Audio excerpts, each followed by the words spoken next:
Phoenix Vision Music. Phoenix Vision Music. yee tim bi c'est Biba comme d'habitude niñ koy defee chaque semaine tey ñëwaat nañ ci seen rubrique No Limite vidéo précédent bi nag comme niñ ko xamee vraiment bruit bi gis nañu ko ça fait le buzz ñëpp gis nañ ko donc bég nañ ci mais tey dañoo ñëwaat tey ñi ngi fii si Cap Foire dañuy dox ndaje gaay yi comme niñ koy defee laaj leen ana lan la ñu xam ci relation yi nga xam ne du yàgg seetlu nañ nag relation yi dootul yàgg donc lan mooy cause bi lan moo tax ba relation yi mënatul yàgg donc noonu la ñuy def ànd ak sama caméraman dox daje gars yi laaj leen nu mu fa demee. dama la bëggoon laaj lan moo tax relation yi temps jamono ji mënatul yàgg. parce que léegi xale góor yi ñoom amuñu limite ci jigéen comme kon nga man damay bëgg relation bu sérieux mais duma ko am. xale góor yi ñeme nañ doxaan bëgg nañ jigéen ba pare boo waxee ñu ne xale jigéen dañoo mën farantu yow da ngay bëgg relation bu sell mais doo ko mën a am bu ñu gisee tey benn ngóone dem ci moom gis benn faatu dem ci moom xam nga loolu tamit yow nga foog ne sa copain ci yow rek la yem te yemul ci yow kese te léegi xale jigéen léegi ñoom ñëpp muus nañ naan nañ système bi lépp. moo yaakaar ne jigéen ñi ñoo sérieuxul moo tax. non xale jigéen ñi nag man du ma globaliser man sama bopp laa xam comme xon nga mais du ma globaliser. man moom soo ma wanee lu sérieux dama lay woon lu sérieux mais soo ma wanee lu sérieux damay dund ak yow comme si que dama sérieux mais sérieux wu ma waaw. mais gars yi ñoom qu'est-ce qu'il y a ñoom ci ñàkk wax dëgg bi la wala doxaan bi rek moo tax ñoom ñemeetuñu continuer relation ba arrivé au terme. benn côté dinañu wax dëgg benn côté duñu wax dëgg man moom mënu ma leen comprendre man Ngoné moom mënu ma leen comprendre waaw. kon daal mënoo comprendre gars yi quoi. mënu ma leen comprendre kenn xamul luñ bëgg. ku may kàkkatar. yow doo comprendre ay genre ay Ahmed ay ñoom Fadel yow doo comprendre daal ñooñu niñ mel bëgg nañ jigéen ñeme nañ doxaan waaw. message booy envoyé sa ex lan nga koy wax. pour te dire sama ex man ba léegi sax mu ngi may topp sëñ bi. léegi loo koy wax mu toog wala mu waaw ñàkk na wala. non ñàkk na instant yi moroomam moo fi nekk. wala caméra bi nga wax ko. waaw instant yi moroomam moo fi nekk. parce que moom mooy loolu daal bëggoon naa ko nag franchement je m'en pas bëggoon naa ko trop mais li ma woon moo tax ma bàyyi ko mais ba léegi mu mooy topp xale jigéen ñi xam nga la laa bëgg ku ci am sa far bu baax bu yeboo na nga ko téye nga ñaan yàlla mu nekk sa borom kër te ngeen bàyyi farantu yi ngeen def comme man. ok lan moo tax relation yi mënatul yàgg entre góor ak jigéen. non c'est clair jigéen ñi elles sont pas sérieuses du tout cause elles sont matérialistes waaye. da leen di bëgg jox leen lépp mais bu ñu gisee keneen tamit dem foofu noonu xamuñ daal luñ bëgg quoi les filles. waaw vraiment. non jigéen ñi xam nga dañoo gom xaalis ku amul xaalis moom doo am dara quoi. donc jigéen xaalis rek la ñuy xool ci. non instant yii jigéen ñi moom xaalis la ñuy gom quoi. loolu moo tax. xaalis la ñuy gom quoi soo amul dara rek du la xool sax. donc relation bi yàgg. waaw du yàgg su la xamee amoo dara sax ngay sol comme li ma sol nii xam nga doo am dara wallaay. te aussi parents yi tamit ci lañ quoi. bokk nañ ci li tax relation non bokk nañ ci parce que parents yi duñ wax seen doom yi dëgg quoi. waaw parce que xam nga da ngay ñëw ñoom daal dañoo focaliser wu trop sur l'argent quoi waaw. vraiment actuellement xaalis daal bokk na ci li tax barrière bi tax relation yi mënatul aboutir. waaw. xale yu jigéen yi gars yaa ngi wax de. non c'est ça ñoom xam nañ sax. léegi yow bu ma ne la woon ba xam am nga benn message booy envoyé sa ex loo koy wax. sama ex en tout cas mu gëm boppam quoi na gëm boppam waaw na gëm boppam xam ne xam nga xaalis day jeex quoi. xaalis day jeex nit mën nga ko bëgg bu xaalis bi jeexee nag léegi. nooy def kon benn car rapide ngay nekk rek boo toppee xaalis moom benn car rapide ngay topp. benn car rapide ngay nekk rek non jigéen ñëpp nañ gëm seen bopp surtout sama ex. yow. non c'est que xam nga jigéen dafa war a xam dafa war a gëm boppam quoi du dul xaalis kese xam nga ñoom xaalis rek la ñuy topp quoi xam nga man nii saa aw ma gel bugguma sax non temps yi moom pause laa jël wallaay non sonu léegi nii boy man kay gars yi si doyaan naa sek. ok jaajëf gars yi. lan moo tax relation yi mënatu la yàgg jamono ji selon yow. ok xam nga jamono bii nag góor bu fidèle instant góor yi fidèle sax ñoo raar instant jamono bii nag góor yi xamante ni fidèle ñoo bëri góor yi duñu wax dëgg si jigéen dañuy wax yow laa nopp fekk nag nobuñu la ñooy doxaan si suuf doo xam sa après nga koy ñëw sib te fekk nag c'est trop tard man loolu laa mën. pour yow daal góor ñi ñàkk a wax dëgg moo tax relation yi mënatu la yàq. waaw loolu laa am. et yow. pour man xam nga jigéen ñi ñoo gën a bëri ci àdduna bi te boo gisee ñu naan góor yi dañoo infidèle parce que jigéen ñi dañoo bëri comme ça par exemple tey jii nii boo nee benn jigéen kese ngay doxaan loolu mënut a nekk parce que jigéen yi bëri nañ torop waaw. donc yow jaaxle d'accord je suis pas contre mais pour. waaw góor yi bu ñu infidèle. bu ñu infidèle d'accord. waaw d'accord naa. ah bon waaw da ngay jàkkaarloo caméra bi wax sa mbokk jigéen ñi nag. d'accord naa kay waaw dama d'accord kay si loolu. dégg nga. yow bu dee yow amoon nga benn message boo xam bëgg nga ko yóbbante sa ex lan nga koy wax. man kay awma lu may wax lu ma am kay wax naa ko ba pare. instant yi nag doo ko wax moom ñàkk na wala keneen yaa ngi ci yeneen loxo wala. man nag naturellement dama fidèle ci moom. bu gën a deewi moom laa nopp moom laa bëgg nag. ba léegi nii. ba tey. bon. waaw kon baax na kon ñëpp ko gis yow nag.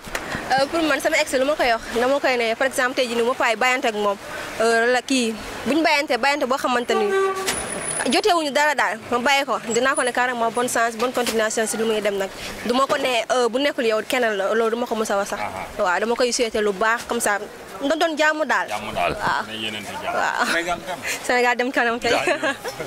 relation yi mënatu la yàgg loolu rek laa lay laaj. relation yi tax mënatu la yàgg parce que góor ñi léegi dañoo infidèle. dañoo infidèle. waaw waaw. mais est-ce que du jigéen ñi liñ bari moo tax ñoom mënatuñu yem ci kenn il faut ñaar ñett ba ñeent. mais loolu tamit amul. parce que soo waxee da ngaa bëgg da nga see war a dem ba jeex. ok waaw loolu rek moo koy doxal. man su mu mën la man ku ma trompé ma bàyyi la. ah bon waaw. donc ñàkk fee infidélité bi moo tax ba relation yi ma kenn mënatu la yàgg. waaw ba pare duñu wax dëgg nag. loolu moom surtout ça. gars yi dañuy wax dëgg waaye. duñu wax dëgg de. gars yi du ngeen wax dëgg. duñu wax dëgg. waaw. donc yow boo amoon benn message booy envoyé sa ex lan nga koy wax. xanaa muy wax dëgg parce que wax dëgg dafa neex kenn du la si rey kenn du la si fees kenn du la si def dara rien de tout. donc ñàkk wax dëgg yow il paraît moo leen séparé. bien sûr. ah bon waaw. kon jàkkaarloo la moom nga wax ko muy wax dëgg pour ñeneen ñuy ñëw. man damaa bëgg góor ñi ñuy wax dëgg kese tout court bu ñuy wax dëgg lu ñu bëgg dañ koy am mais bu ñuy fen nii dañ leen ñuy daw. bien sûr. merci. ok déedéet. posé woon tey lan moo tax relation yi mënta yàgg looy wax. waaw parce que bon dañoo toll fi nga xam ne tey jii waxante wuñ dëgg quoi waxante wuñ dëgg mën naa ne relation yi lu ci bëri léegi par intérêt la féete ma boor bi ma féete la boor bële moo tax xam nga Olof Ndiaye dafa wax loo xam def loo mën soo tëddee sa xel day dal quoi mais loolu moo amatul léegi parce que moom dégg naa ko muy wax quoi dégg naa ko muy wax mais bon li muy wax tamit xëy na moom loolu la dund parce que li nga dund rek ngay wax. selon yow. pour man non man pour man dëgg mooy base quoi mais dëgg fu mu amul rek relation du yàgg quoi. góor ñi waxatuñ dëgg de. waaw moom gis-gisam la xëy na man dundalu ma ko loolu keneen moo ko dundal loolu kon du ma ko weddi mais man li may dund man moom laay dund mooy sama philosophie mais moom li muy dund tamit moom lay dund quoi wala li nga ko woon moom lañ ko woon mënu ma ko gisee quoi mënu ma ko gisee quoi. mënatu la yàgg selon toi góor ñi la wala jigéen ñi ak lan moo tax. sérieusement man xaw ma mais bon déedéet. sa mbokk jigéen yaa ngi lay seetaan de te fi mu nekk dañu ko yaakaar ci yow ko waxal leen donc lan la. ah peut-être xaw ma peut-être que genre si xel yi la wala genre si góor yi la wala si jigéen ñoom ñaar xaw ma daal ñaar yëpp la. ñaari côté yëpp. waaw ça dépend ci góor ñi lan moo ci seen part de responsable. am na góor yoo xam ne dañoo mën a doxaan. effectivement gars yi wax nañ ko ñi ko wax bari na. wax dëgg. waaw voilà mooy noonu. je crois que loolu rek la de. léegi ci jigéen ñi lan moo tax du yàgg. ñoom dañoo bëgg matériel trop tamit. ñoo matériel. waaw en plus ku amul xaalis aussi duñu génn ak yow. mais genre kon yéen bu ko amul xaalis du ngeen génn ak moom. d'après j'ai dit d'après lu ma gis. waaw. yow daal par bu dee responsabilité jigéen ñi donc matérialiste moo tax. laa leen di laaj lan moo tax relation yi mënatu la yàgg fu may commencer. ça dépend si góor ak jigéen ñi de. waaw si man jigéen ñi. ça dépend si góor yi ak jigéen yëpp.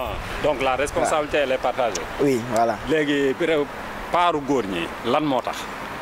ah góor yi des fois mu ne nekk ay fenkat. gaa yaa ngi lay seetaan de dama lay wax leer. góor yi des fois mu ne nekk fenkat. voilà mais jigéen tamit. lu tax góor ñi di fen jigéen ñi. loolu moom mun na xaw si dara ma aw ma gel moom. yow bu dee yéen ci côté góor ñi. góor yi souvent gars yi des fois dañuy tromper affaire yooyu. mais kon yéen d'accord ngeen góor ñi ñoo tax affaire yi du ñaaw. da si góor yi benn partie mi si jigéen la. yéen d'accord ngeen ci loolu. mais jigéen tamit des fois dañuy tromper. comme góor yi 50-50 la quoi. 50-50 la. voilà léegi ci jigéen ñi selon vous.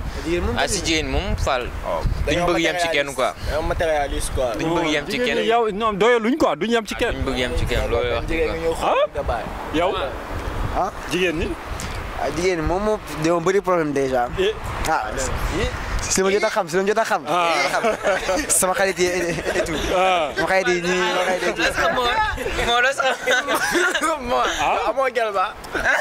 non yooyu moom duñu dox. donc bon donc jàpp ngeen ne que jigéen ñi dañoo fidèlul quoi moo tax duñu yem ci kenn. loolu moom xam si dara. waaw. di jigéen ñëpp nag. du ñëpp quoi wala muy jéem a protéger boppam xanaa gel bi lay seeraale sax. waaw ok merci relation yi mënatu la yàgg. maanaam mooy infidèle quoi lan moo tax relation yi mënatu ko yàgg ñàkk gëm yàlla. impatient loolu mooy problème bi actuellement ci Sénégal impatient ñàkk gëm yàlla foo bi bari na trop suñu yaay yi ak suñu papa yi keroog bi seen relation jeexee ci la relation jeex gëm-gëm amatul intérêt personnel rek moo fi am tolérance amatul yërmande amatul bëgg te yàlla tax amatul dans ce monde ça n'existe plus maintenant nasaraan si yàq na suñu mentalité télévision yi gis ngeen y compris sëy tey man bon dama yéemu ci yàlla koñ bi ma dëkk da ngay gis nit ku sëy tey du lundi balaa lundi prochain nga laajte ko ñu ni ñibbisi na question boobu man dama la dellu di la ko laaj ak c'est grave actuellement réew mi kenn xamatul ci góor yi la kenn xamatul ci jigéen ñi la mais lépp nag li ko lal rek mooy fen mensonge fen lu mu tàmbali rek incha allahu rabbi yàgg maanaam day gaaw a jeex gars yi nañu ànd ci sérieux gars yi nañ jiital yàlla te xam ne yàlla lépp yàlla la loo xaarul sa biir sëy doo ko ci fekk 1 2 3 rek nga bëgg a dugg parce que waa ji am na oto gars yi dañuy loué oto léegi loué verre yi ma sol dama koy loué c'est à loué casquette xawal laal benn fond de teint yi dugg ci benn gàlle boo yi awiyee waxoo fa dëgg gars yi gëstootuñu léegi intérêt personnel bu njëkk nijaay li tax mu amoon importance ci biir famille soo bëggee doomam wala nga bëgg jarbaatam nijaay ji mooy dem envers famille bi nga la bëgg càmbar ko waxtaan ak kilifa yi waxtaan ak magi jàkka yi ñu wax waa ji ban façon doomu aadama la wax mais yooyu yëpp amatul léegi intérêt da ngay ñëw toog ci benn gàlle génne benn 1 million ñu fàtte la ca gannaaw loolu mooy tas relation yi parents yi la ñu ngi ci seen biir. kon looy wax internet yi lay suivre à travers. période ñi may suivre mooy képp ku dugg ci seen gàlle fëgg ko dem leen def li mag ñe newoon mag ñi li ñu bàyyi barki yonent bi tant que defuwaat nuñ ko Sénégal du avancé mukk na gars yi delloo si waat culture sénégalaise na gars yi xoolaat ci Cheikh Sidaji Malick ak Xaadimal Moustapha na gars yi xoolaat suñu maam la nga xam ne moom lañ daan defee ndaw ñi di ko defee léegi mais lii ma gis jëmul kër te yàlla mi ma gën a xam ne ca kanam rek la jëm sëy tey lundi prochain divorce léegi nag après namp ngay mujj doon rek gars yi dañ lay xëyee jaar jàll bon yaa ma gën a xam boo lekkee taw benn sandwich après c'est fini amatul leneen merci maa ngi leen di jaajëfal ndax seen mbir toj na adduna bi bépp nga leen suivre ndax ay ndaw yu am importance ngeen te ñu am firnde je vous remercie peace and love